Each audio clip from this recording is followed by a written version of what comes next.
অর্থের রেমেডি, যাদের কাজকর্ম ভালো চলছে না, চাকরি বাকরি, যাদের ব্যবসাপত্র ভালো চলছে না, কি করবেন? বুধবার, সোমবার, বৃহস্পতিবার, শুক্রবার এই দিনগুলোতে আপনি করবেন।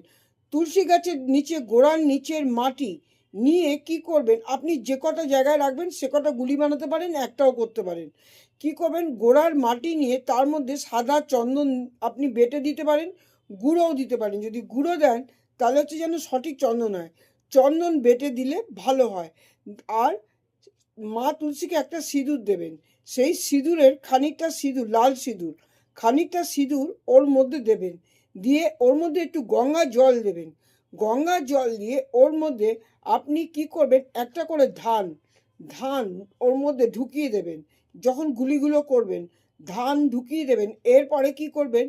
আপনি আপনার মানি পার্সে, এটা শুকিয়ে নিয়ে মানি পার্সে, মহিলারা ব্যাগে, যদি একাধিক বানান, আপনার ঘরের আলমারি, সিন্ধুক বা যেখানে টাকা রাখেন সেই জায়গায়, আর অফিসে যেই জায়গায় আপনি ডেস্কে বসেন সেখানকার জন্য একটা, ব্যবসা ক্ষেত্রে যেখানে আপনি অর্থ রাখেন ব্যবসা ক্ষেত্রে সেখানে রাখার জন্য যদি পারেন একটা, এটা করে নিতে পারেন, বা একটা বানিয়ে আপনি আপনার ব্যাগে রাখতে পারেন। এটা রাখতে রাখতে কি হবে? আপনার মনে সবসময় মা লক্ষ্মীকে ধন্যবাদ জানাবেন, ধন্যবাদ জানাবেন, ইউনিভার্সকে ধন্যবাদ জানাবেন। এটা মাঝে মাঝে যদি আপনি মনে করতে থাকেন, এটা ভাববেন না কখনো হবে তো, হবে তো কাজটা, এই জিনিসটা ভাবলেই কিন্তু কাজগুলো হওয়া বন্ধ হয়ে যায়। সুতরাং এইটা করবেন, করার পরে কি করবেন?